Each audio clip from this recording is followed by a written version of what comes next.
So that's something that we really have to. So let's pray. Ito, pastor pala ito. Hindi ko lang nalaman. Sige, let's pray for your ministry. Ano yung hinahawakan mo sa church? Ano po? Kids. Kids. Parang Sunday school. Okay, that's good. So, ilan ang mga teachers mo sa Sunday school? Kung sa Sunday school po kami, kung ano ba yung pinrich ng pastor po. Ikaw yung teacher yung. Opo, nag-grupo-grupo. Nag-grupo kayo. So, meron ka rin ng kasama mga youth. Opo. Ilan kayo doon sa ministry mo? May 10 more. Opo, talaga. So, mga ilang kids ang pumupunta every Sunday? Ang kids, ano po, mga 19 or 18. Siguro. Then may Saturday din po para sa mga bata. Medyo madami din po yung umaga meron. So, bali, ang ko sa'yo, ang challenge ko sa'yo, kasi kailangan, gusto ko talagang makita na maisa practice, yung iba, sa practice mo kaagad yung natutunan mo dito. Kasi it's really very useful sa iyo personally. At saka syempre, di ba paano mo, di ba kayo, pag nag-umpisa ba kayo ng Sunday school ninyo, meron muna kayong parang teacher's fellowship or teacher's prayer, ganyan na. So, maganda na na-impart mo sa kanila. I really challenge that yung Philippians, study of Philippians will help you communicate a more meaningful devotion to the teachers. Sa ka nag-aaral ngayon? Nag-aaral ko ba? Next year po. Okay. So you are supposed to be going to college na? Next year. So okay naman yan. Actually, ang ano mo talaga ngayon is just concentrate on what the Lord is asking you to do. And then, sa totoo lang, pagdating mo sa age ko, mako-conclude mo na, napakasimple pala lang talaga ng buhay na gusto ng Panginoon. What is important is yung will niya ang ipapamuhay natin. Kasi di ba pag nasa mundo tayo, we are so clouded with a lot of seemingly attractions. Na parang, ito siya ka, ito. So, as a Kristiyano na magganyan ng ganyan. Siguro, ganyan. So, di ba, pag yung age ninyo na yon, you are in that process of looking for ano ba talaga, saan ditong daan, ano nga ba, parang hindi, ganyan. So, pero, ang nakakatuwa na nakilala mo ang Lord as early as in your life, as early as what? From, ka ba? Sa family niyo? 2016 ko po na-encounter. Na-encounter ang Lord. So that's nice. So you have 3 years actually, di ba? So, pero yan ka pa rin. Di ba? So ang kagandaan niyan, wala ka pang family. So nasa-strengthen mo yung relationships mo sa Panginoon, first and foremost. And then from that, mabibuild mo na yung, kasi pag maganda kasi na, yung hindi ka bulag or parang hindi ka nalilito kung ano ang gusto ng Panginoon. Especially, dami mong decision na gagawin sa buhay mo. Diba? Mag-aasawa ba ako? O remain single? Totoo yun, pero it doesn't really mean that you really have to marry. It doesn't also mean that you have to be single. What is important is, ano ba ang gusto ng Lord? At alam mo ba yung isang, which is very, how do you call this, liberating. Kasi sa Christian, ang akala natin, biglang may create talaga ang God exclusively para sa iyo. Okay? So you just continue, wait, nasa mo talaga yun. So, which is really not the case. Kasi sabi nga naalala ko, ang illustration niya, what if, si Mary, si Martha, and si Lorna. Ito naman si Kim, si John, and si Peter. So, kung sabi niya, kung ang iniisip natin, ito si Lorna dapat para kay Peter, ito si John para kay Peter, ganyan. Hindi, paano kung ito, in the course of time, ito yung na-meet, o di siraan ng lahat. Ah, ay! Wow naman! Ay, wow! Thanks, mga Luz. So, di ba? So, paano yun? Siraan ng lahat. Di ba? So, ang sabi niya, hindi ganun. Actually, sabi nila, we were given free will. We have the right to choose, di ba? So, ang importante, you should be able to discern kung ano at kung sino ang bumabagay sa'yo. Say, for example, sa ministry mo. Siyempre, sa pananampalataya muna, di ba? Pareho ba kami? Parang gano'n lang ng consideration, di ba? Parang lang sa, ay, yan lang eh, kasi you are in the process of making a lot of decisions. Ganun din kasi sa career eh. So, ano ba talaga gusto mo? Magiging engineer ka ba? Magiging negosyante ka ba? Magiging, di ba? So, it does not mean na bigla na lang magpak yan. Okay, ito ang gusto sa akin ng Lord. Teacher ako. Tapos, in the course of time, hindi pala. Di ba? Kaya kahit ng mga Christians, ang dami yung, hindi nila naintindihan yung mechanics dyan. Shift dito, shift doon, ito naman, bago-bago na, di ba? Only because, parang mali ang pamamaraan ng paghahanap ng kalooban ng Lord. Di ba? So yan. So that's something, your life is full of choices. And ang important dyan is, kasi sa Bible, hindi niya, wala naman talagang sinabi na, okay, itong year na ito, mag-aasawa ka na. Wala. Kaya wala. Basta pero, ikaw yung handa ka na nga ba talaga ngayong year na ito. Di ba, ganyan yan eh. Sa kagandahan ng Diyos natin. He knows everything. And He knows how to guide you, and He knows how to prepare you to make a decision, di ba? So, yun. So, with that, maalalayan mo din yung iba na mas bata sa'yo. Especially those who are starting to study in high school. Ngayon kasi mga millennials, parang parang yun na lang yata ang pinagkakaabalahan kaysa loob ng church, kaysa labas. Di ba, no? Millennials ito, Christian. Parang nakakalito. Pero parang halos gano'n na lang ang iniisip ng mga kabataan. Nakakalungkot, di ba? So yon. So if there is a kuya like you who would just desire to, help younger people find their lives umaakma. Yun lang kailangan ng naman yun, umakma sa kalooban ng Diyos.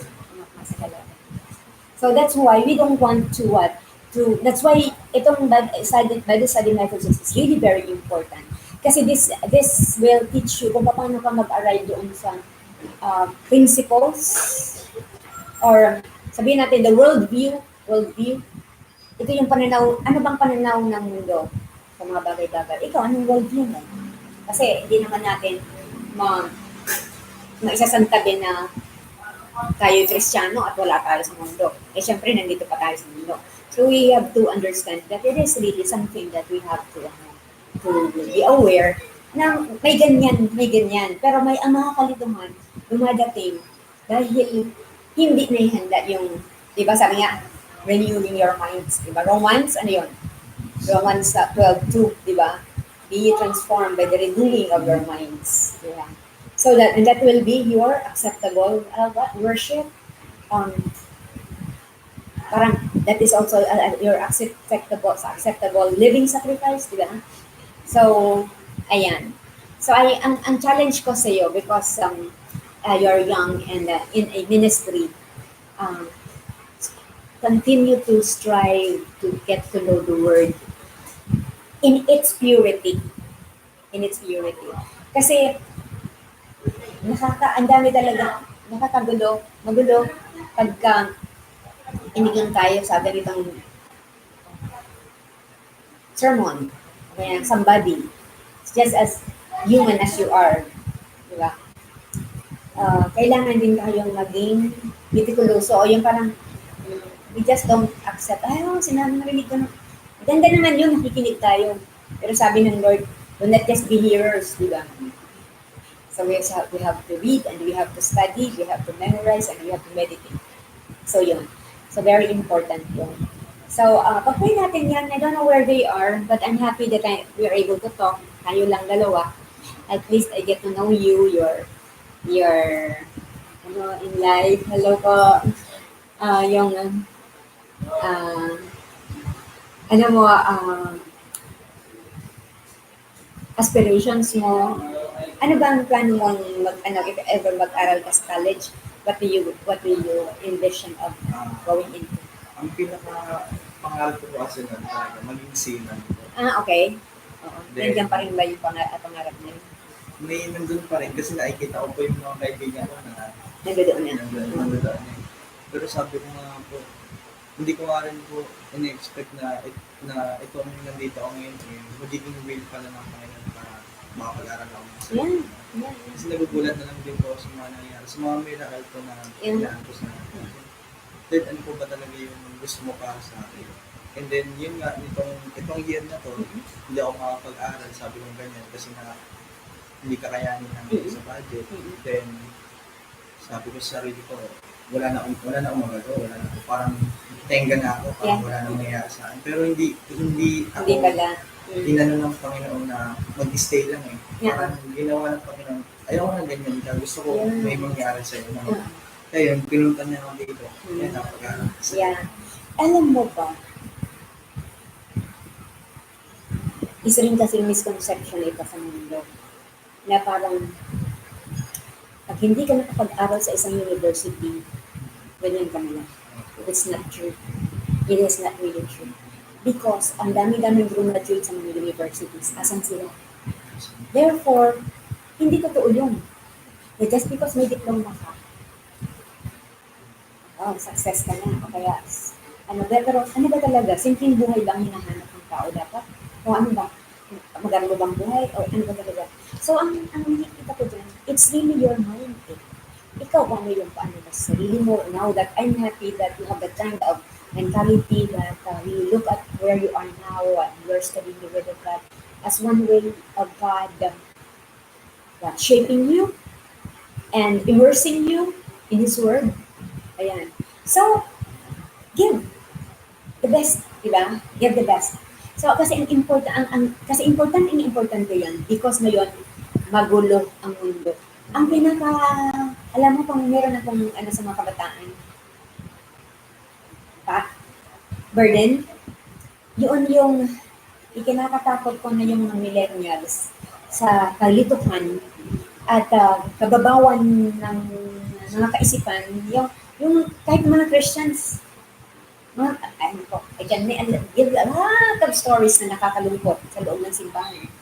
Yung nangyayari sa mga kabataan. Why? Kasi nga, ang babaw ng, di ba? Ang babaw ng paligiran, babaw sa salita ng Diyos, ang babaw sa lahat. So, konting, dumaan na hangin, kakalayo yan, iyon na. Di ba? So, ang burden ko talaga is to see young people with that kind of desire to grow deep sa pag-ibig sa Panginoon, kilalanin ang Diyos. Kasi, ang haharapin ninyong mundo, ito yung mundo ng last days. Diba? Ito yung mundo ng last days na ang daming magsasabi. Kaya yung sabi sa Revelation, di ba? Darating ang Antichrist. Hindi malalaman ng mga tao. Why? Kasi wala na nagsastudy ng Bible. So, walang nakaka-recognize sa kanya. Tapos lahat ng, kung ang sabi pa nga doon, ito, warning na ng Biblia, di ba? That the Jews will be deceived. Even the Jews, kung saan ipinagkatiwala yung original, manuscript, even the Jews will be deceived. At tatanggapin nila yung Antichrist na yun, as if siya si Kristo. Kasi sa pagkukunwari niya, na-deceive nga sila. O paano pa ngayon tayo Gentiles? Tapos hindi tayo i-immerse ang sarili natin sa salita ng Diyos. Kawawa talaga. So, ayan. Laliman mo talaga yun. And then, pray that the Lord would always lead you to a person that you can share the gospel with. Kasi iyan na yung magiging buhay ninyo sa, talagay ko sigurado naman akong akong kukunin siguro ng Lord. I don't know if I would still be able to, although there is resurrection, right? But, yung mga younger than us, kayo, would really face it. And then it would be hard. Like, ano ngayon ang nangyayari? Ayun yung mga drugs, sa drugs na lang. Si Mr. Christian, walang kalam-alam dyan, ganyan. Pero dahil nandoon siya kasi sa isang lugar na kung saan hindi dapat siya nandoon, and then siya, without due process of law, siya, napakam na siya. Diba? But if hindi lang yan yung sa drugs, sasabihin natin mas mata.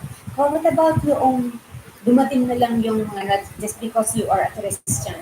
Kasi kung kay Pablo nga, nangyari, 2,000 ilang years ago na yun, 1,000 plus years ago. Ginawa na nga kay Pablo, di ba? Dahil lang nag-preach siya ng ano, it will be repeated during the last days. So ngayon, ang ano talaga dito is for Christians, young and old, that we should have that kind of heart of martyrdom. Alam mo ba yun? Yung heart of martyrdom, nakakatakot kayo maging martyr. Yung papatayin ka para kay Kristo ng hindi, di ba? Nakakatakot. Pero mas nakakatakot, yung dagat-dagat ang apoy, kung i-reject mo si Kristo, di ba? Yun. That's why, nakakakita ko ng mga youth. Prepared na talaga ng mga to. Ano ang nangyayari? Tapos in the end, ang nasa nakakalungkot ng ano dyan eh. Pagdating na doon sa mga, kung ay kailan kasi yung judgment for the Christians, hindi na doon palagi ka, okay, pero ang judgment sa atin is what? Sumunod ka ba sa akin? Paano mo pinabuhay yung buhay yung binigay ko sa'yo? I wanna share, sino mga taong na-share mo, mga ganyan, magdaro ka ba? Tapos wala ka. Yan ang nakakalungkot din eh, di ba? That would be a very sad scenario in the last days when Christians, most of Christians, would just, nakakiya. Kasi, ang dami napunta ng impyerno kasi walang Christians na gumawa ng trabaho binibigay sa atin ng Lord. Yeah? Kaya yung ano lang eh, o kung hindi ko na, huwag na tayo lumayo, pamilya na lang. Di ba? Ayun. So that's why, palalangin ko nga, Lord, lead me to a person today na gagamitin mo ako to share the gospel to a person. I don't know. Kasi, I don't know kung paano, kasi di ba bago kami lumipat nga dyan sa Caribula, wala kaming gaano kakilala. Wala talaga. So, sabi ko na po, open ako dito sa Hillcrest, sa Quezon City, sarap, meron ang Hillcrest. Ang gagawin ko na lang, makipagtulungan sa trabaho dito. And then, when I went there, and ano po yun? Okay. Yeah. Okay. Sige, sandali.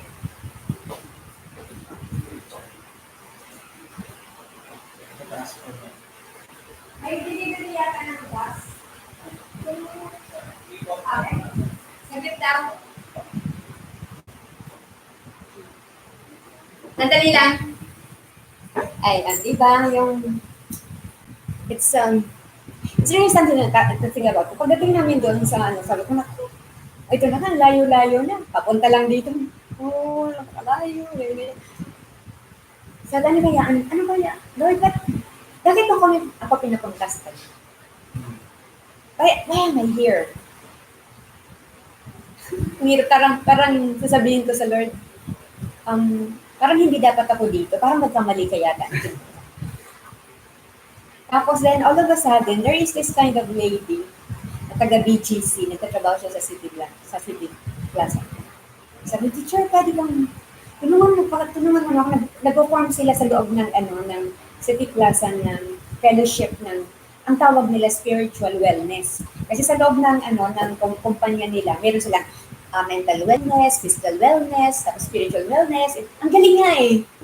So, sila, pumunta ako. So, ngayon, I'm doing the ministry. Sa kabila, just akawin lang ako ng C5.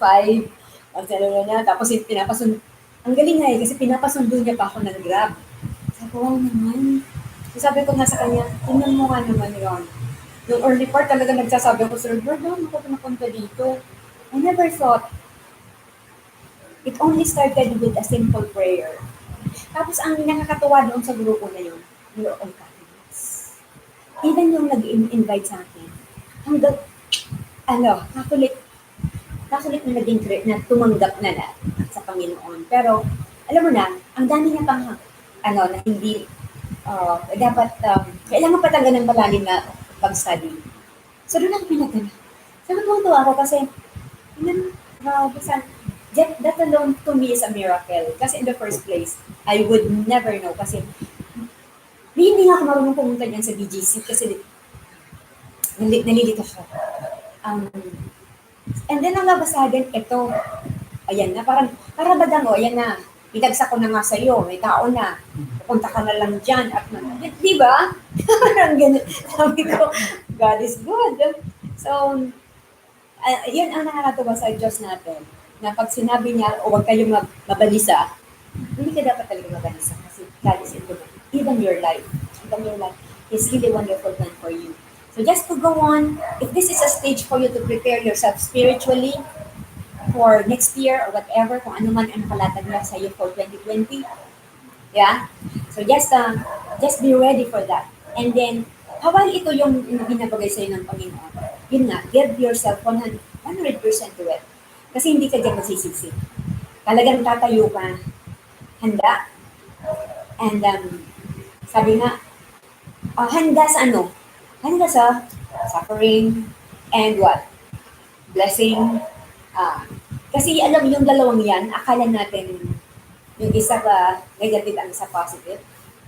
Sabi, Panginoon, hindi naman ganun eh. Lahat yan. Kasi sabi nga, anin ko naman ang magandang buhay kung hindi ko kasama si Kristo, di ba? Kung katulad ni Paul, sabi niya, anong mga nangyari? Shipwreck, lashing, pinalo, food poisoning, ano pa, wild beasts, lahat-lahat na nangyari sa kanya, di ba? Only because of Christ. O di ba? Pero sa kanya, wala naman yun eh. Wala sa kanya yun eh. Kasi kahit na yung mga, nung pinersecute siya doon sa mga Romans, he was warned. He was warned not to go to Jerusalem because there will be persecution. Pero bago din siya winarningan, sinabi din sa kanya na he will go to Jerusalem and be persecuted. Well, you can just imagine. So sa kanya, it's okay, I can go to Jerusalem. Kasi yun ang kalooban. Sa kanya kasi, whether may persecution or not, it does not matter to me. For as long as that is the will of God concerning me, bababasa mo yan dyan. When you go to Philip, pag inaral mo Philippians, how the Lord really helped him go deeper in his faith. Maganda. So, ayan. So, ang challenge natin ngayon is just be faithful. Just be faithful. Ano man yung haharapin mo, alam mo, that's glory. Tayo ano lang. Kahit pa sakit. Diba? You're young and parang nila. Pero pag sa amin kasi at this age, talagang nararamdaman dito lang may mga sakit-sakit. It's not matter. Kasama yun. Kasi alam naman natin talagang pag-wear out ang kapag. So yun, ganun. Where are you now in are you doing good? Can I see?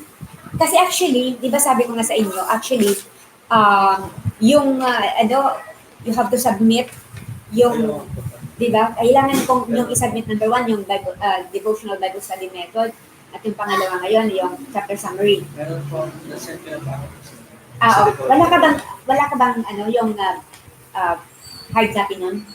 Wala. Now, nandiyan pa. Wala na. Kung nandiyan pa yung hard copy mo, sige. Ito. Ito yung pinalakay natin ngayon. Supposed to be, let's go on. Kawawa ko naman kung na ikaw ang pumunta dito just because wala silang lahat and then wala kang additional knowledge na matututunan ngayon. Let's come to the Lord. We worship you, Jesus. We thank you. Lord, when 2 or 3 are gathered in your name, you are in the midst of them. Thank you that we are 2. And so we believe, Lord God, that you are here in our midst. I pray that you bless this time together. And Father, let there be learning, O God. And I pray for those who are planning to come. I pray, Father, that you hasten their steps. And Lord, I pray that walang masayang sa bawat minutong kaloob mo sa amin. Kasi gagamitin mo kami ng mga oras na ito para lang i-bless kami dahil kami um, sumusunod at nagsasubmit sa kalooban mo. And I pray, Father, now that, pray that if it is just Leonel tonight, oh God, I pray that there will be more learning and that, Father, I pray that he will be inspired in doing the, the, the, the, the, the assignments, Lord God, and it will help him, Father, to know you more in a very personal way. I pray now that I will entrust to you all this time together. May you be worshipped and may you be praised in our hearts as we give back to you all the glory and the praise in Jesus' name. Amen. So, so, all right. So ito, dito na, actually ito yung dapat na gawin natin ngayon. So dahil ikaw lang yung gumawa.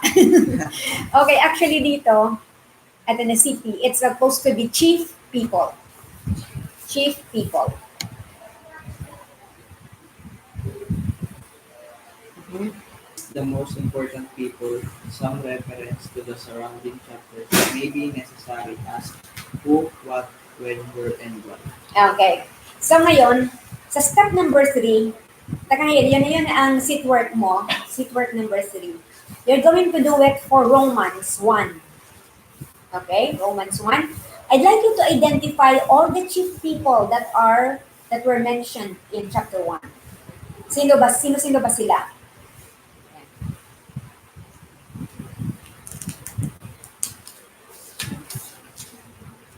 Sige, I'll get over here.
Alright, identify mo na ba? Sino-sino yung mga chief people included in... Halika dito, Mario. Saan ka ba? Wala pa naman. Okay, so you can sit into that. So, if you have your, we're still doing the summary, the chapter summary of Romans 1. So, tingnan nyo, get your Bible and go to Romans 1. And then, hanapin mo yung mga, sino yung mga key people na mention doon, chief people who are included, who are, parabagan kung saan nyo sa literature, mga tauhan sa kaganapan niya, kaya sa chapter 1. So, isa yung, sino-sino ang mga naririyan? Sino ang mga tauhan na nabanggit sa chapter 1? Give me one. Pablo. Okay, si Pablo na siya ang siya ay verse 1. Siya ay hinirang na para maging apostol. Oo, na apostol. Siya yung hinirang na, sabi niya, si Pablo, hinirang na apostol. So, sino pa? Sino pa ang binanggit niya dyan?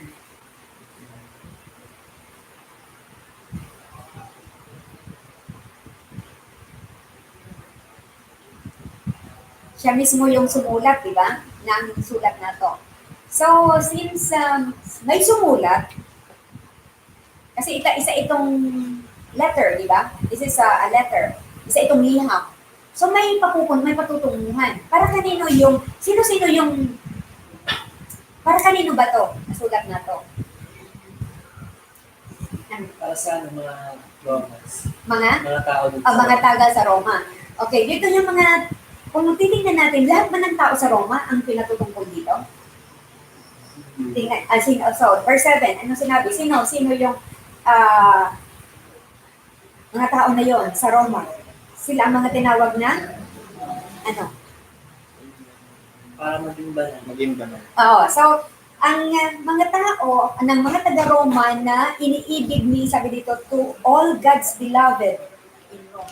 Mga inibig ng Diyos na sa Roma, na sila ang mga, how does it go in Tagalog? Can you read it in Tagalog? Verse 7. Sa inyong lahat na nasa Roma, mga minamahal ng Diyos at tinawag upang maging banal. Alright, that's it. So, ito yung mga tao sa Roma na mahal ng Diyos.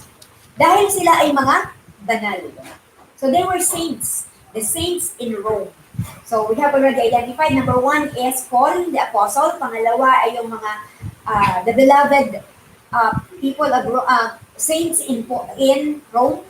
Okay? Meron pa ba?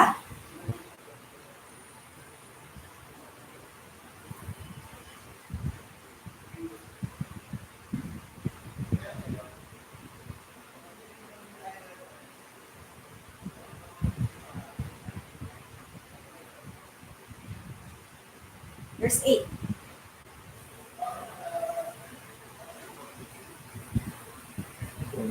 Ha? Buong day. Alright, so the whole world. First, meron pa bago yung the whole world. Siyempre, mga tauhan ito eh. Sila yung mga bida sa sa kwentong to. So we have Paul, we have the Romans. Sino ibinibidan niya? God. Okay. So pangatlo ay God. God Himself. Sa pamamagitan daw ni Kristo Jesus. Okay, for all. So, it's God through Jesus Christ. And then, tama yung sinabi ng kanina na ang buong, for God, whom I serve with my spirit by announcing the gospel of His Son, is my witness that without ceasing I remember you always in my prayers, asking God.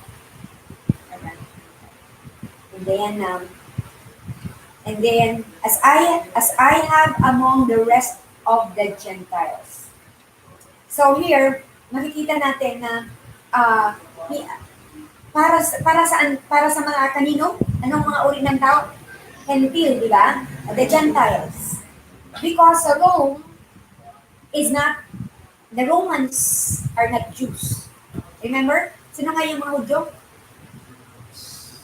Who are the Jews? Who are the Jews? Israel. Okay. Pag sinabing Hudyo, yun ang mga taong naninirangan sa Israel na unang tinawag na mga tao hinirang ng Diyos. Remember in Genesis, sa Old Testament survey nyo? So in saan ba? Yeah, it was through Abraham, di ba? Through Abraham, Isaac, and Jacob. Remember? Na nung si Jacob, pinalitan ng pangalan, anong ipinalit sa pangalan niya? Hindi na Jacob, naging siyang Israel. And nung tinagurian ng Israel, yung mga sumunod na mga anak at angkan ni Jacob, yun ang mga tinawag na mga Israelitas o mga Hudyo. Sinabi na sila ang mga piniling tao ng Diyos. Okay. So, but pag hindi ka taga-Israel, hindi ka Hudyo. Tayo, we are Gentiles kasi hindi tayo Israelites. Alright. Ganon din ang mga taga-Roma. The Romans are also Gentiles. Alright. So, sabi dito kasi, I am a debtor both to Greeks and to barbarians. So, yun ang binibigyan niya dito. Yung the Gentiles, the Greeks, and the barbarians, the Romans. Okay. Alright? Meron pa ba kayong nakita na iba pang tauhan na minention dito? Sa kabila, kung sinabi nyo na nga, the entire world, bakit mo nasabi na sanlibutan? Kanina may nag-mention kayo ng sanlibutan. Saan ba the verse? 80 po. Okay. Sapagkat ang inyong pananampalataya ay balitang balita sa buong Sa buong mundo. Okay. So, bale, ang isang pinaka-concern ni Pablo, hindi nga lang doon sa mga taga-Roma, but the outermost part of the earth. Alright, so that's good. Naintindihan niyo na kung paano maghanap ng chief people. That's the third step, no, di ba? Nalista niyo na? Alright, very good. So, sana nandyan yung, di ba binigyan kita ng last time? Nung ganyan, yung meron yung binigay sa iyo eh. Yeah? Alright, so if you have that, if it's in your bag, you can do it also. Para, sayang naman ng oras para mag-ano. Okay, so now we're now in step number 4. And what is the step number 4? What is it? After ng chief people,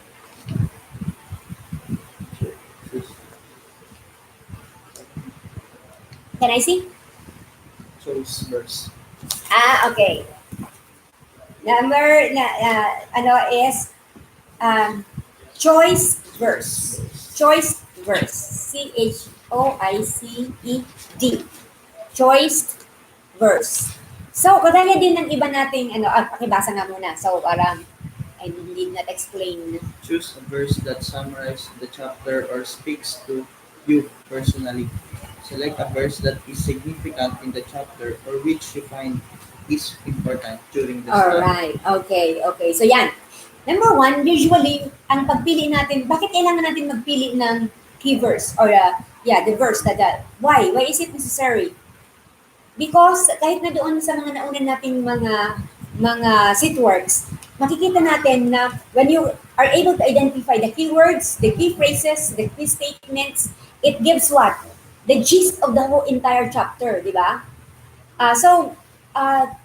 Kung hindi mo mahanap, kasi usually yan, di ba, tinitingnan natin, repeated, di ba? Yung repeated, mga keywords yon. Okay, so, kung hindi mo makita doon, then hanapin mo, ano sa palagay mo ang pinaka-tinutukoy doon, ang nagsasummarize ng verse. Okay? Kung wala ka, hindi mo masyado pang makita, kasi say for example, nasa chapter 1 ka pa lang, hindi mo makita eh. Parang hindi. Parang ganyan. So, maghanap ka ng, sa palagay mo, nagsispeak sa'yo. Na parang umaakma sa'yo na, ito kasi may dating sa akin. Okay? So, pwede rin yun. So, I'd like you to read now the whole chapter again and make your choice verse. Okay? Sorry, you read. So, One to one. The whole chapter tayo eh. Ang pinaka-assignment. One po? Oo. Basta basahin niyo muna. You can do it silently. And then, again, ang pinapahanap ko sa'yo, choice verb. Choice verse.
Have you decided?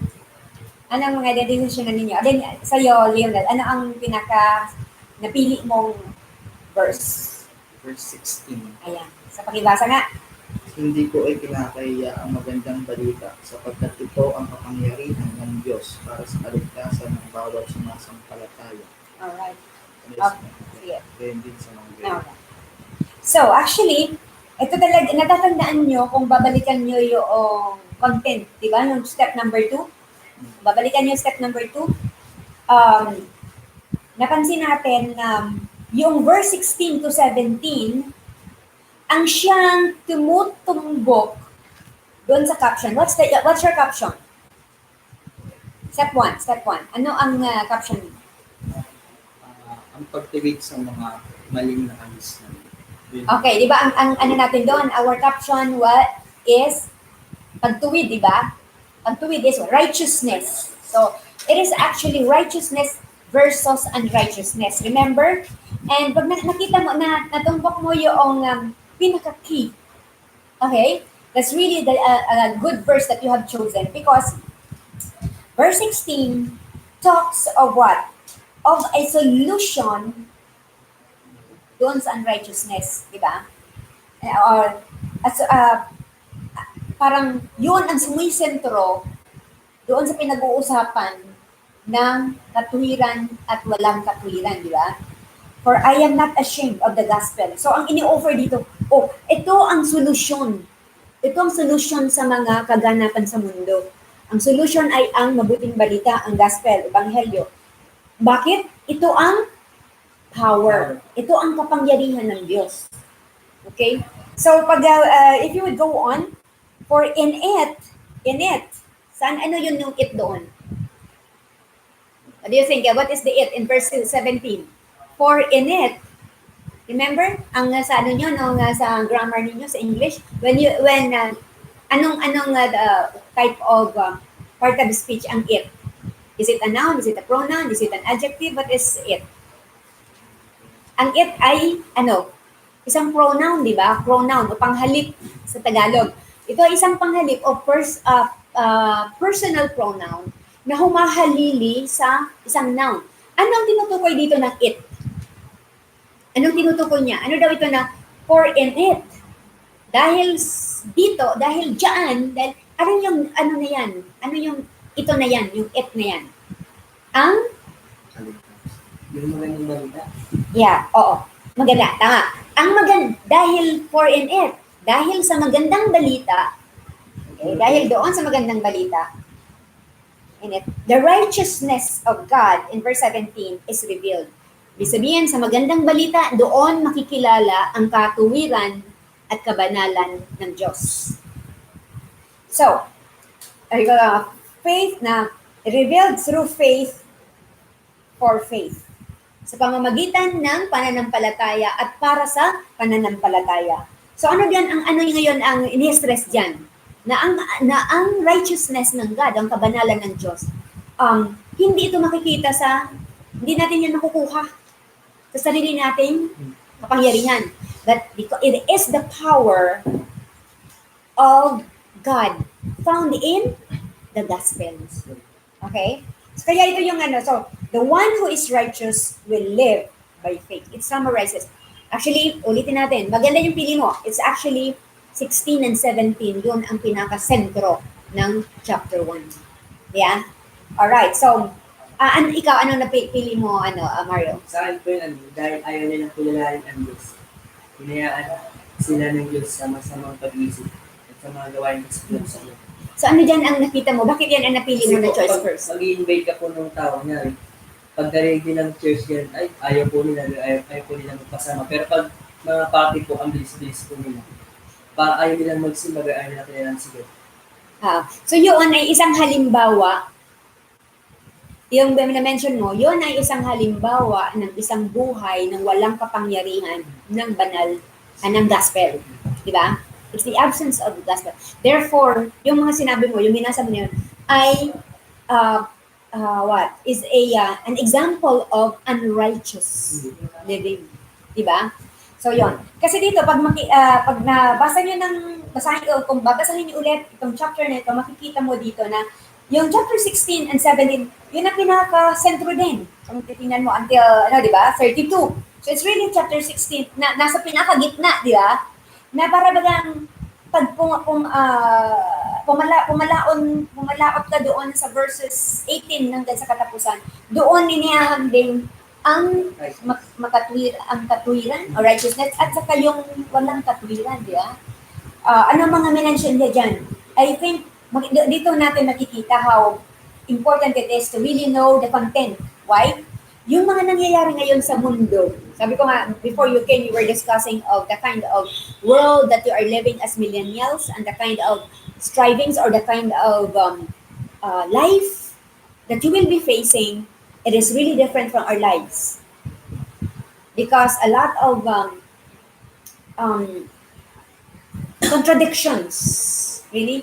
Kasi parang ito yung ito na yung pakunti-kunting pinapawalan ng Diablo lahat ng kanyang kasamaan. So, a little confusion here, a little kalituhan there, and then all of a sudden, hindi na malaman ngayon ng mga millennials, ano ba talaga totoo? O, di ba? Kagaya nung, so, isa yan, di ba? So, kapag doon sa binasa mo nga, pag sabi dito, so 28.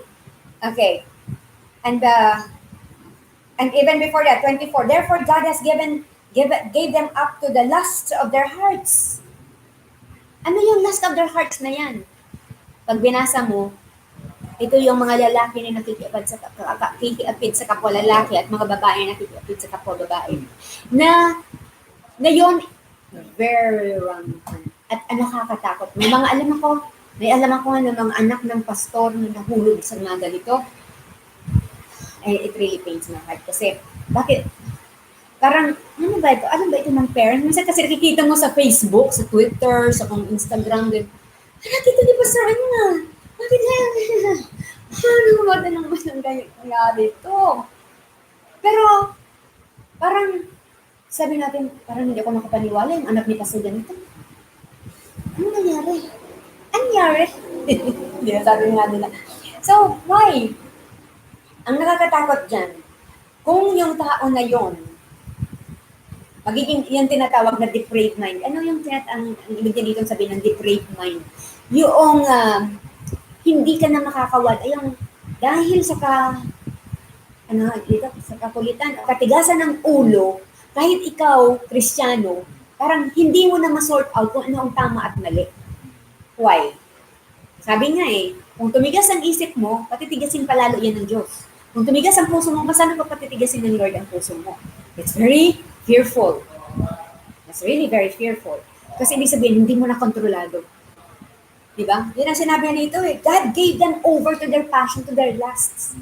And then, that's why, it's already actually, nangyayari, diba? So, for this reason, God gave them to the degrading of passion and so on and so forth. So, yon. It's really something that you have to be worried about sa kapanahunan ninyo. Siguro, by that time, kayo na yung mga magiging magulang at that time. Kasi nga, nagsisimula na So, paano mo rirendahan ang magiging mga anak ninyo? Pero sinabi na, one thing lang talaga na nakakatuwa dito, pinaalalahanan na tayo ng Panginoon. Ito pa lang. Yeah? It's already being mentioned. And it has been written for so long a time. So how can we ever say, hindi natin alam to? Yeah? That's why it's good na yung yung age ninyo na to, should immerse. Na talagang i-immerse niyo yung sarili niyo sa salita ng Diyos because you will really be enlightened. Or else, ang nakakatakot, pag hindi natin na-educate yung ating mind and our hearts, pag sinabing depraved na yung minds natin. Parang sinabi mo, pasensyahan mo na lang yan, hindi na yan nakakaisip ng matino. Kaya tingnan mo ngayon, yung mga nasa LGBT. Natandaan niyo ba yung eksena sa farmers? Narinig niyo ba yung, ito lang, last week na news, TV Patrol, narinig niyo ba yun kahit sa news sa TV? Hindi niyo na. Managamit. Pero ito yung latest na news. Isang LGBT na gustong pumasok sa CR ng mga babae. Ay, nakita ko. Yun. Inapprehend siya ng Picture pa nga. inapprehend siya ng gwardiya. Tapos ngayon, nag-away na sila. Tapos, binidyo-bidyo ng bakla. Nagalit si gwardiya. Tapos ngayon, dinala siya doon sa guardhouse, pinusasan yung bakla. So ngayon, it's already a big news. Di ba? It's a big news. Parang kung titingnan mo, mali ba doon yung gwardiya? Problem is, you have to know this. Wag naman tayo na parang wala tayong alam kung ano nangyayari sa mundo. That's why it's also good to know ano ba ngayon mga current laws. Alam niyo ba na dito sa Quezon City, nire-recognize ang karapatan nila ng LGBT. Okay? So once na nagsalita ka na anything na nakadiscriminate sa kanila, kukuyugin ka ng yan. At yun nga yung nangyari doon. Kung tutuusin, mali yung di ba? Mali, pumasok, lalaki ka bakit ka papasok doon?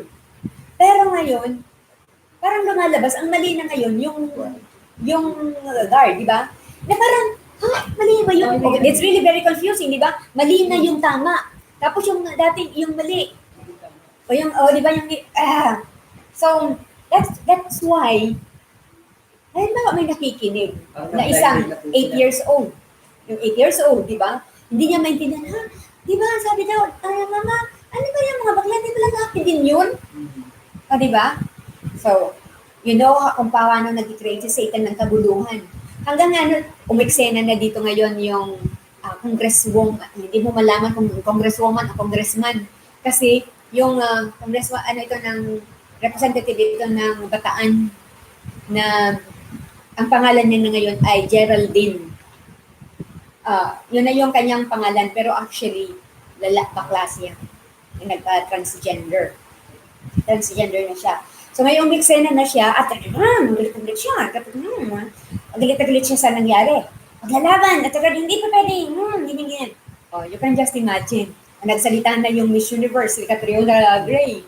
Dapat naman, irespeto natin itong mga na to. Si Pia, nagsalita din. Hindi dapat ginagawa yan sa... Sino pa magsasalita? Sino pa magsasalita?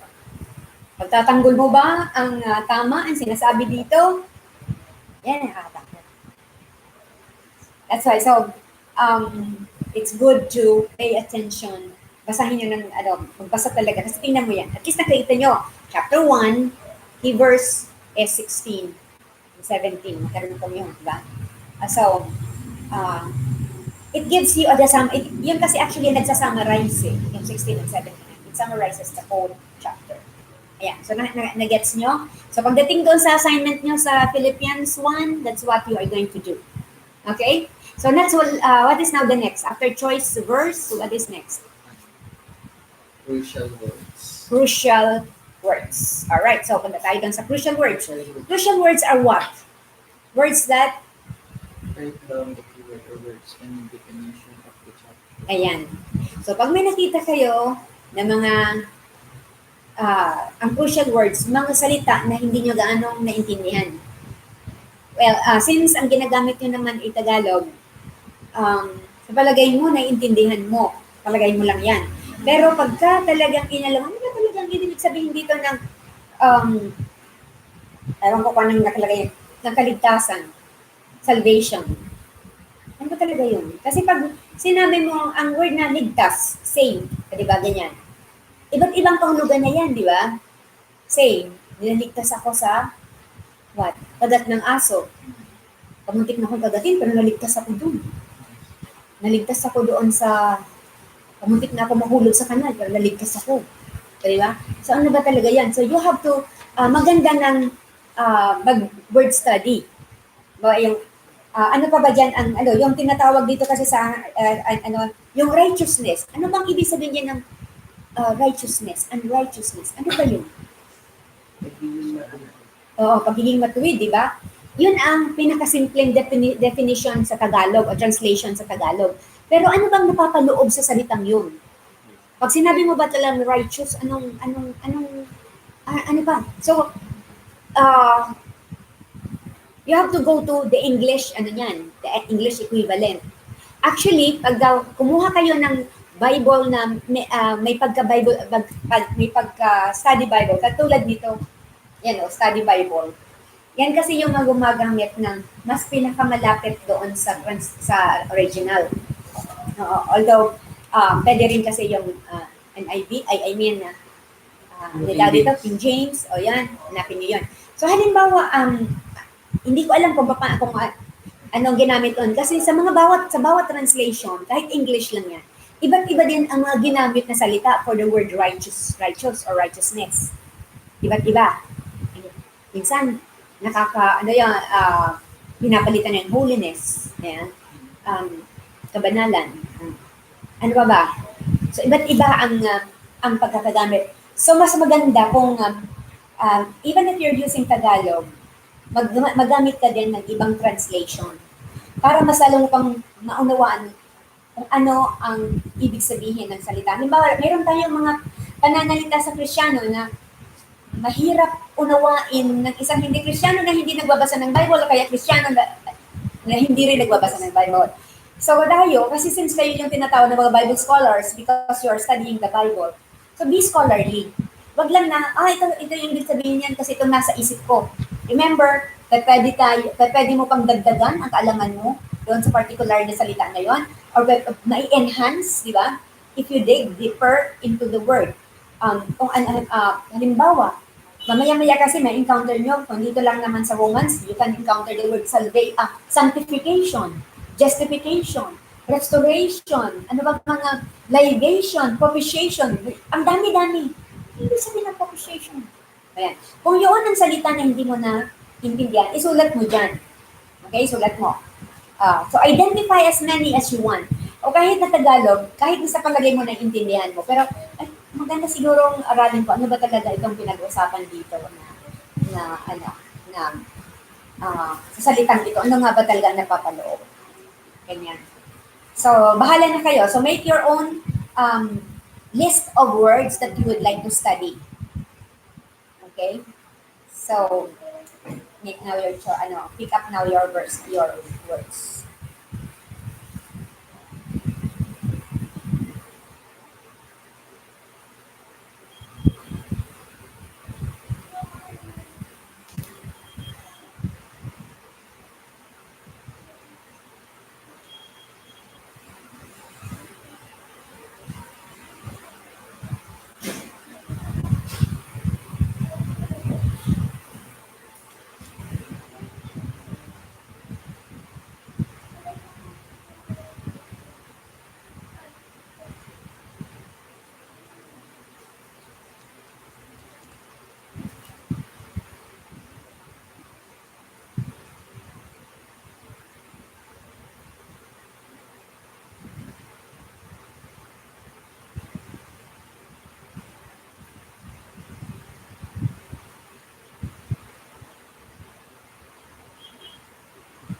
Han?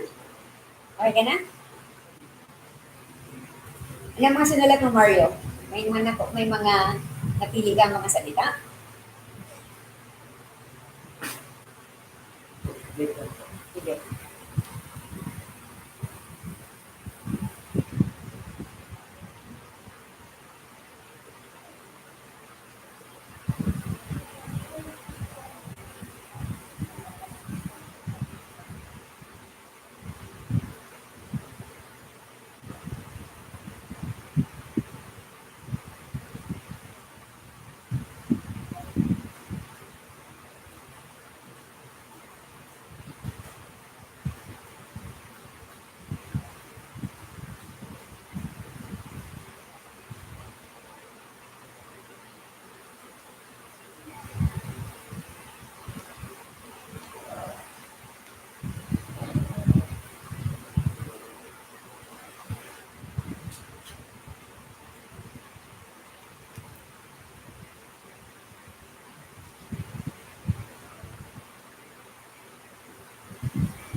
Pipili po ng Ano mga words na tinuturing mo na crucial words o kailangan mo pa ng aralin? Ano po yung Tagalog po siya?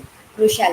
Yung medyo mahirap, medyo mga mahirap, o sa palagay mo mahirap intindihin o kaya hindi lang mahirap kundi may mas kung aaralin mo may mas malalim pang kahulugan o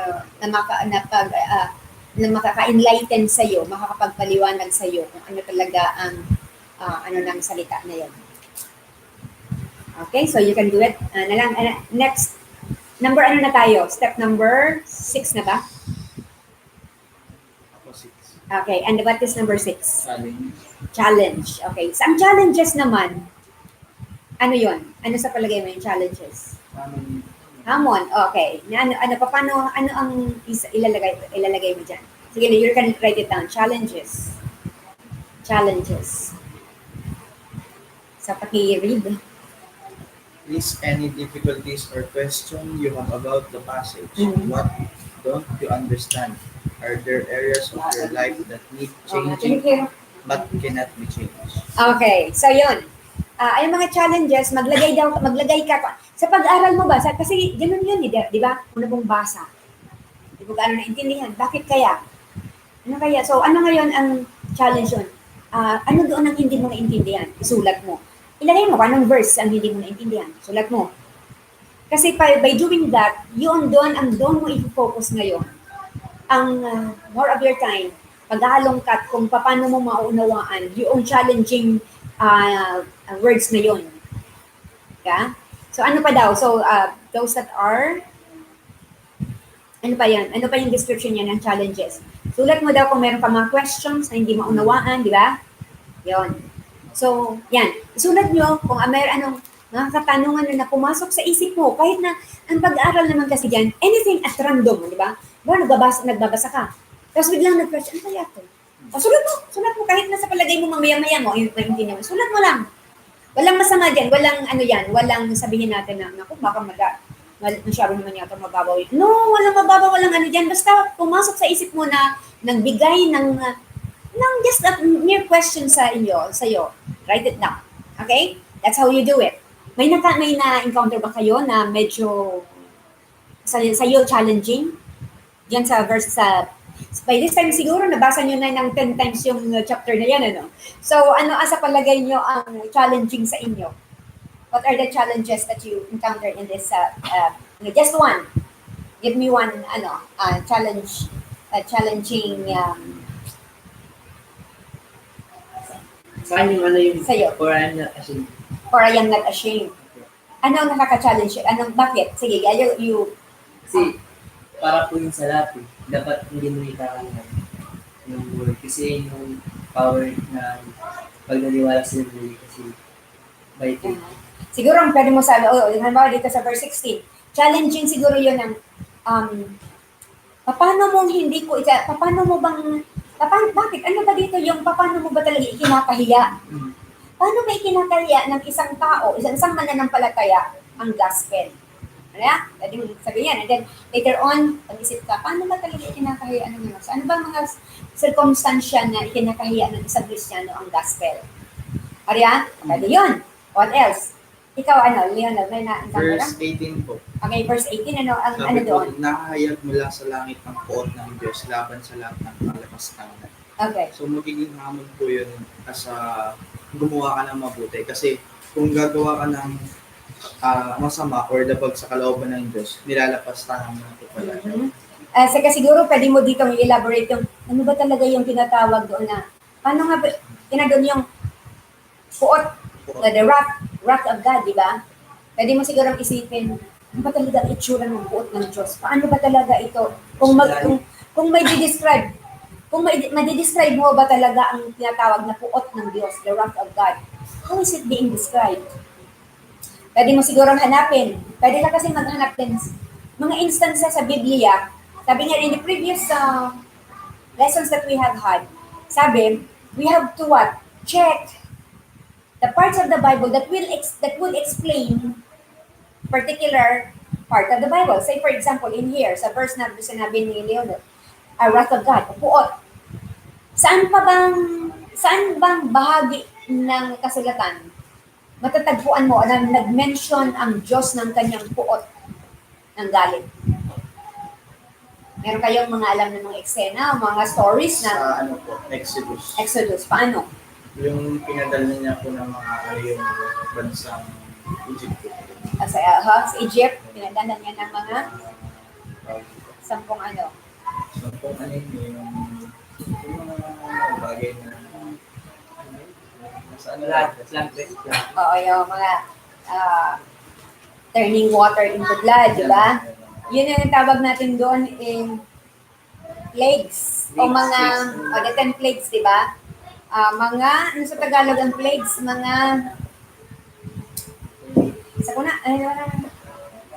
basta. Okay, lapin nyo yun. So, yan. Isang bagay na makikita mo natin na by the use of salot. Okay, sampung salot, di ba? Okay, so isang pahayag doon ng Diyos ng kanyang puot, di ba?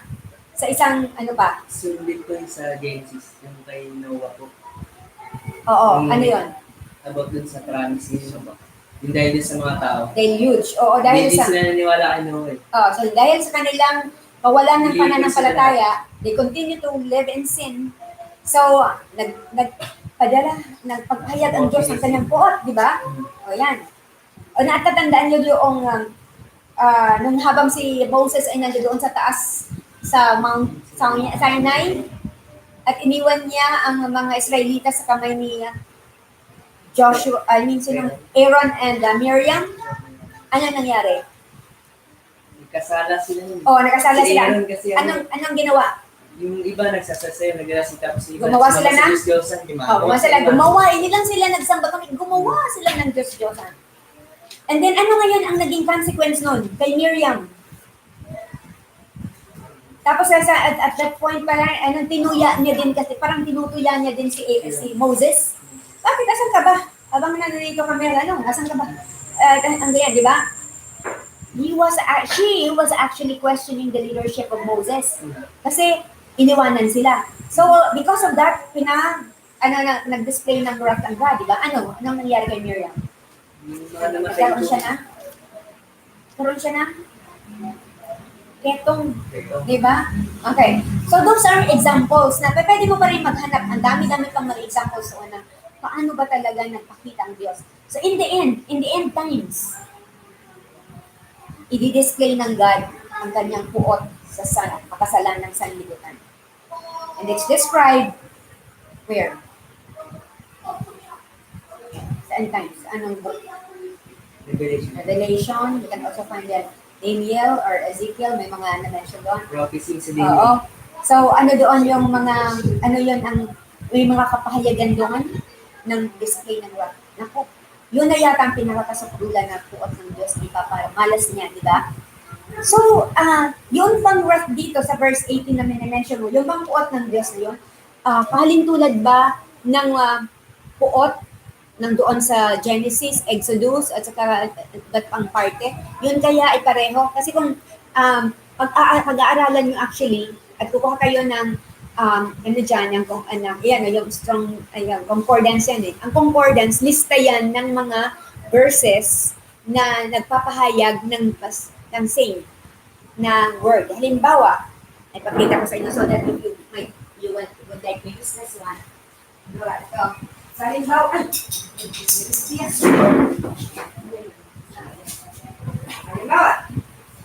this one, wrath.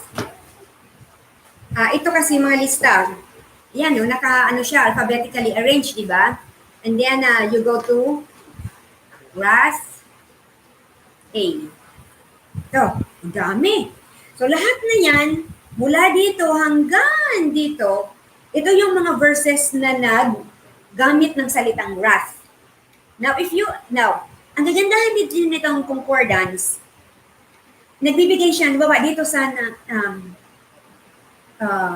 Numbers, Deuteronomy, ayan, oo, ayan. Is it the same as the one used in, ano yung sinabi natin, Romans tayo, di ba? Ayan, Romans, the wrath of God. It's the same. Okay? So it's the same word that is being used. Ayan. So ang kagandahan nitong concordance, kasi ibibigay niya lahat sa iyo yung listahan. Tapos pag pinuntahan mo siya sa Biblia, you would have a clearer view of what the word really means. Okay, so this is one way of saying, interpret the scripture using the scripture. Yung hindi mo na kailangan pang magbasa ng ano-ano pang babasahin natin. Kasi yung Biblia mismo, pwedeng i-interpret ang sarili niya. By using this kind of book. Ang tawag dito ay concordance. Galing, di ba? So yan, you can come and you would like to use it. But if you have your app, meron dyan eh. You can even go to Google and then look for the word wrath. And then, pwede rin. Meron din actually dyan eh. But I don't know if it is really as comprehensive as this one or kaya as exhaustive as this concordance. Ayan? Okay? So yun. So that's how you handle challenges in your study. Okay? So yan. So let's move on to the next step.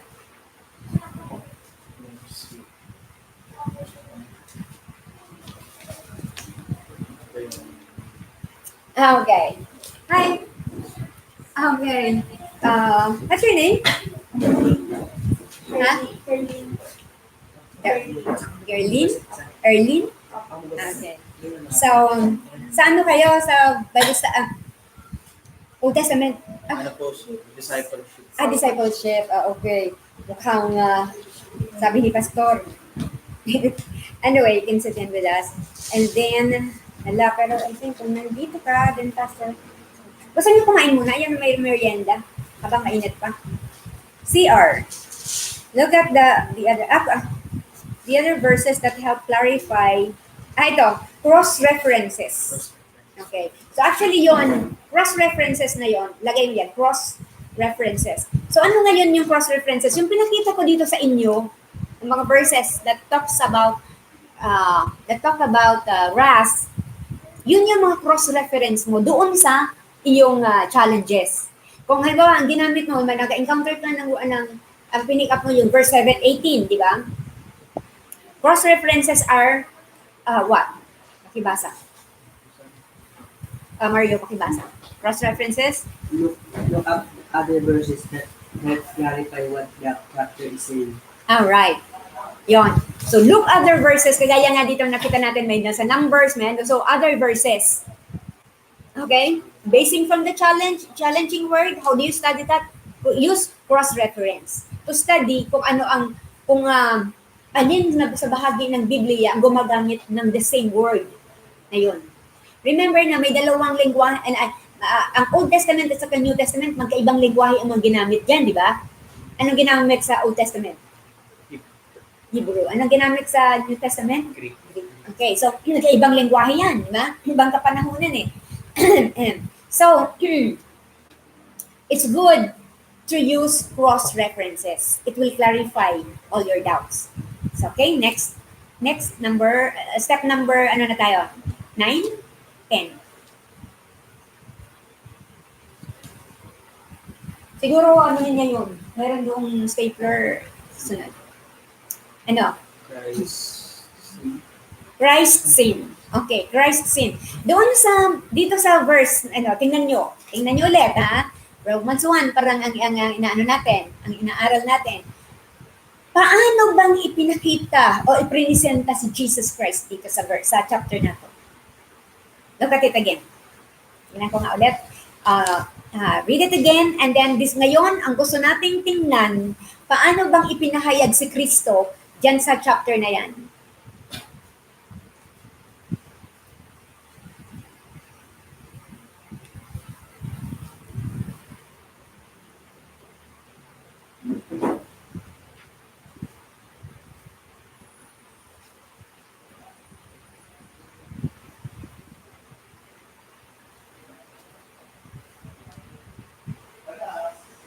Tungkol po sa pagiging tao. Nagiging tama yung verse? Sa 3 po. 3? 4. 3 and 4. Ano ang sinabi doon? Ay tungkol sa kanyang anak, ang ating Panginoong Jesucristo, tungkol sa kanyang pagiging tao. Siya ay ipinanganak mula sa lahing Judio. Okay. So siya ay Subalit tungkol sa kanyang pagkadiyos, pinatunayan ng banal na Espiritu na siya ay anak ng Diyos. Okay, yan. So paano pinakita dito si Jesus that siya ay anak ng Diyos, di ba? Lagay mo yung verse na yon. God, Jesus presented as God's Son of God. Okay? Paano pa siya? Ano pang pagpapakita sa kanya sa verse, iba pang mga verses? Paano pa siya inintroduce?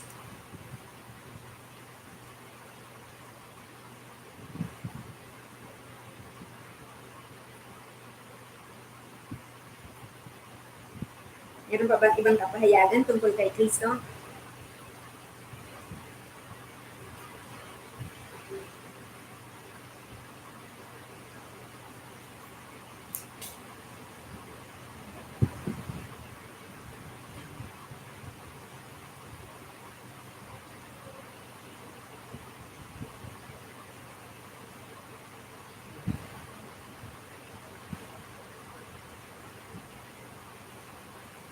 Alright. So parang, kung meron pa kayong makita, then just put it there kung paano pa siya gustong ipakilala ng chapter na yon. Alright? So Christ sin. Alright, next, para matapos natin yung ngayon, and then I can now expect that you can do it sa Philippians 1. Alright, what's the last? Ano pa ba yung sunod? After Central lessons. Christ, then the central lesson and conclusion. So central lesson. Alright, anong sinabi sa central lesson? You can put here, central lessons. Okay, write down major principles. Ibig sabihin, ano ngayon ang marami kayong actually, ganda ng natin ngayon, Bible study. So, ano ang mga nakuha niyong mga prinsipyo?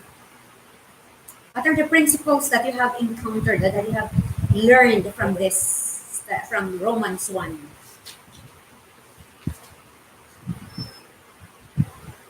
Pwede mo na yun makita doon sa ginawa mong, di ba? Sa mga records mo, sa mga sinulat nyo. Okay, ano yung mga principles na nakita nyo? Ikaw, Mario, ano sa palagay mo ang isang principle nakita mo? Nagagusto mong... Yung power po ng magandang balita. Alright. Yan, ha? Makapangyarihan. Makapangyarihan ang mabuting gospel. At ano pa? Na siya ang magtutuwid ng mga unrighteousness, di ba? Ayan. So dapat dito kasi yan, ang pinaka nakita ko dyan, yung principle na tumayo ka sa katuruan ng salita ng Diyos. Ang pinaka na dyan, yung mga depraved, yun ang nandito sa chapter 1, di ba? Na magpo-correct sa ating mga pananaw tungkol sa mga nakakalutong bagay. Ang number one nga dito na yung homosexuality, di ba? LGBT.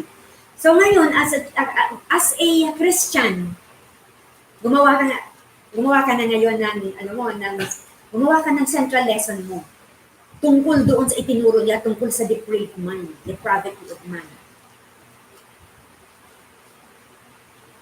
Nakukuha niyo ba? Are you able to follow?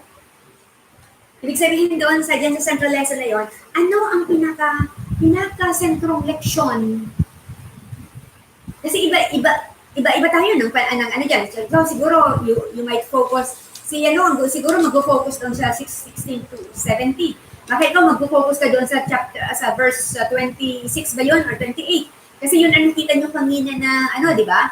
So, makikita nyo, depende sa focus mo, doon kayo magkukuhan ngayon ng central lesson.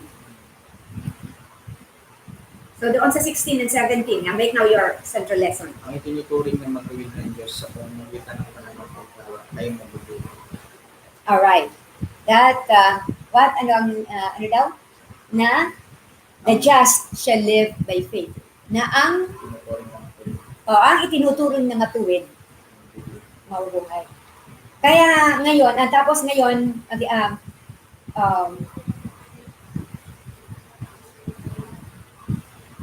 as a student of Romans 1, paano mo ipapamuhay, sa conclusion na to paano mo maipapamuhay yung central lesson na yun? Kasi gusto mong, the just shall live by faith Ibig sabihin, gusto natin na doon tayo sa mabubuhay, di ba? Hindi sa mamamatay, di ba? So ngayon, paano mo ngayon ipapamuhay yung pagiging just? Matuwid. Ang pagiging matuwid, the just shall live by faith, di ba? So, paano mo ngayon tatayuan yan? Parang gusto mo doon na, isa kasi yan sa patotoo Okay? Na kung tayo ay may tamang pananampalataya, tama yung tinatayuan natin, ipinapamuhay dapat natin yan. So, in what way are you going to practice the just shall live by faith? Paano? Nandiyan, ang daming tinuro di ba? Ang daming niyang tinuro. So, ilistan nyo yan. Alright? So, you have any question?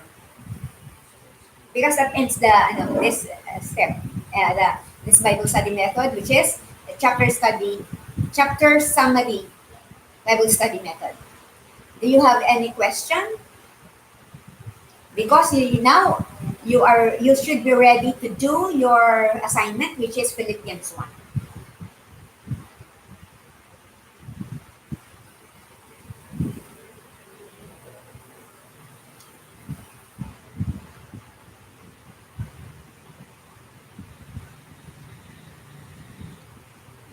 Wala na. Intindihan mo? Gumawa ka din kaya. Naabutan mo naman pala kung sakali Sayang naman, di ba? Gumawa ka na rin ng assignment para nakakasama ka na rin dito. And then, okay lang. Kasi, hinan mo naman sila. Wala, hindi sila dumating. At least, ikaw nandito. Okay. So, any other question? Would you be ready to do the Philippians 1?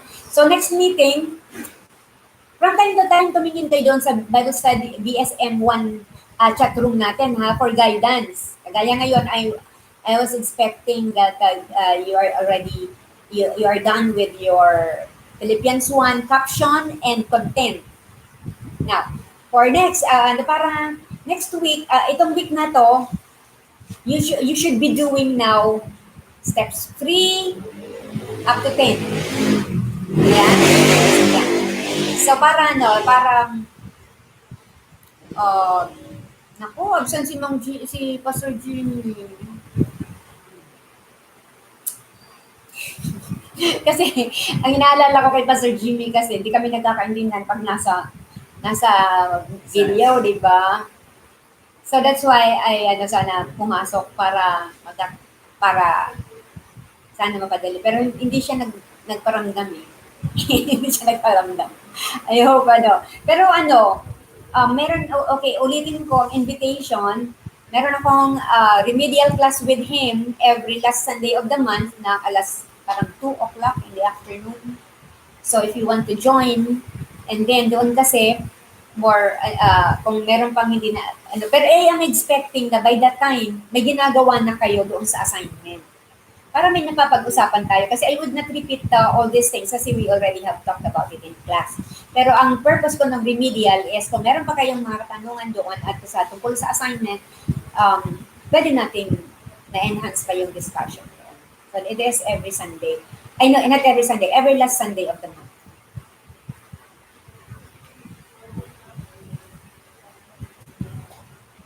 Okay, so, okay na ba? Okay na tayo? Ha? Oo naman, actually hindi pa nga rin sila nagsasabit ng mawag ka na lang kasi nakakahabol ka naman. Yeah. You come, what time do you arrive? Mga around 7, di ba? Alas 7 ka ba nakakarating dito? May ano na, 6:40. Oh, mga ganyan. Supposed to be, ang start ng klase natin is 6:15, di ba? Kadalasan si Leong Del pa lang ang dumadating ng mga panahon yun. So, how I wish, kagatulad nga ng ilan ngayon absent. O di, mas palagay ko, mas nakakahabol ka pa nga yata kila doon sa mga nag-a-absent.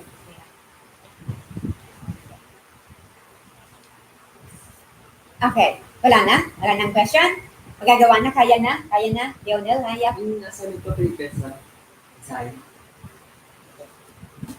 Yan. Sasubmit.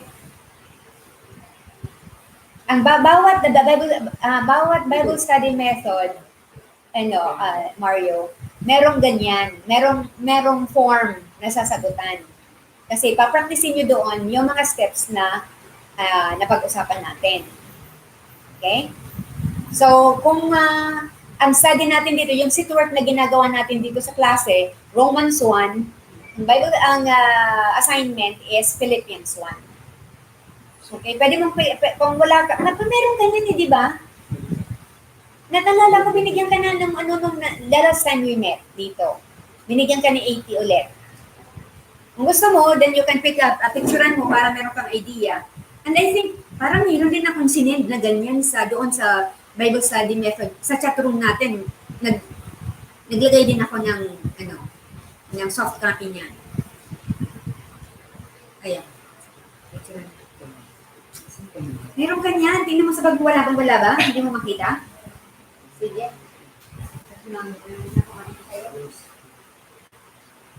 Hello, sisisa ng teacher mo? Ang kasudyani, kailangan ka dito. Alright, let's close in prayer. Father, thank you so much for the things that we have learned tonight. Thank you that your words is really deep, penetrating our hearts. It's like a two-edged sword. And Father, we come before your throne of grace, humbling ourselves before you, because we know that we are sinners. We are unrighteous, O God. But you made us righteous because of Jesus Christ that we have received by faith. And so, Father, sana Panginoon, hindi lang talaga namin itong ginagawa na parang academics, na para lang kaming nagpapatalas ng aming kaisipan. Kundi sana matagpuan mo po ang bawat isa sa amin na mas isinasabuhay ito at mas pipiliin namin amang banal na makita ang realidad nito sa aming mga buhay. Nang sa ganun, Panginoon, makita ng aming mga mahal sa buhay na kami nga po Ama ay binabago mo from glory to glory. Transform us, O Lord, into your likeness. And use your word, O God, and use this class, Panginoon, to help us level up in our knowledge of you, in loving you, in serving you, in every way we can, wherever we are. So Lord God, I entrust to you the students, of God. I pray that you will be with them as they do their assignments. And Father, you will keep all of us as we go home tonight to keep us safe. And also remembering all the members of this class, Panginoon, na hindi nakarating, kilala mo po sila at alam mo kung nasaan sila ngayon. Hinihiling namin ng mga banal na ang kabutihan mo ay sumakanila din naman, gaya ng amin mo sa ang gabing ito. We give you praise and thanksgiving in Jesus' name. Amen. Sige, tatawagin natin si Pastor Johnny at kumain po.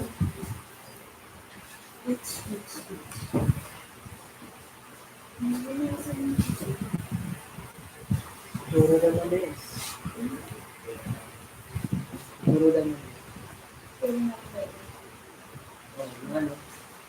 Cellphone. Reflection. Kapag hindi mo lang ibigay yung bago, inaano pa rin yung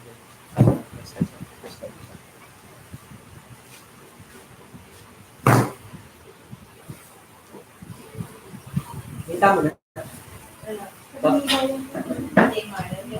Saan mo nakita yun? Saan pumakita ko na yung kanya? Hindi mo ako bibigyan. Ano yun? Ako yung kasi wala na natin tayo.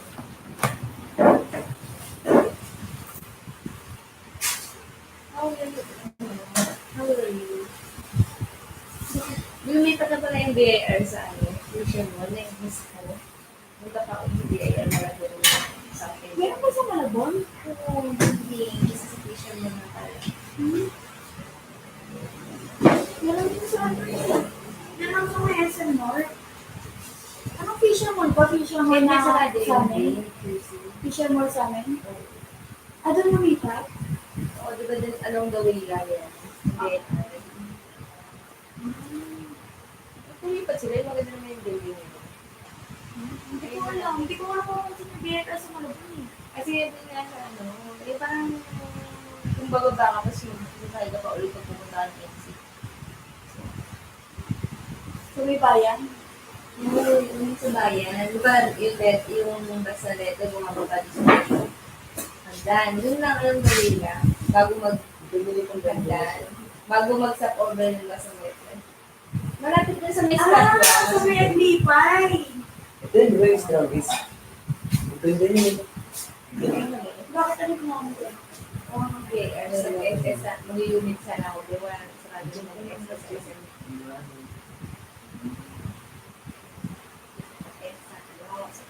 MC. Ay, sa ano. George Moore sa radyo. Kuha ka lang yun. Eh, di ba dapat kumpleto mo yung tatlo? Ay, hindi ka po 3 months ka naman ano ito, di ba?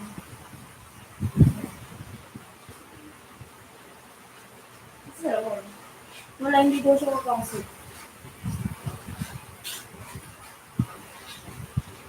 nag-video ka lang. Nag-video ka, alien eh. Saan? Sama. Mat? Oo, may subject tayo. Wala Masungit naman yun. namang ano, di ba? Gawin niya.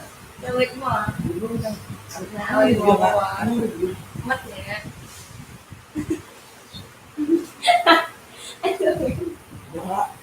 Baka, ano nga yung review? Mat nga. Tutundo si Mori. Nakakatawa nga. Hindi ko ma-enter. Tulog ka lang eh. Hindi, pinanood ko yung end of sphere. Ulit? May binigay ng grade?